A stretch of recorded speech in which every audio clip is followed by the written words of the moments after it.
Ito, mainit sa labas. Sino? Ate, uwi ka na. Laro na kayo ni Bunso. Naglalaro na siya mag-isa. Gamitin mo kasi yan, ah. Laruin mo lang naman kasi yung pacifier mo. Anong gamit niyan? Laro lang? Laruin lang. Ayaw gamitin. Ate, uwi ka na.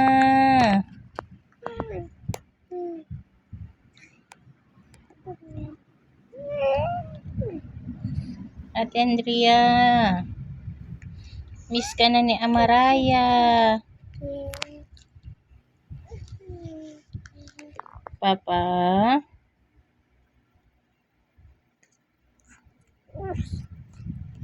Mainit sa labas. Sino hindi mo makalabas ng bata? Mainit sa labas.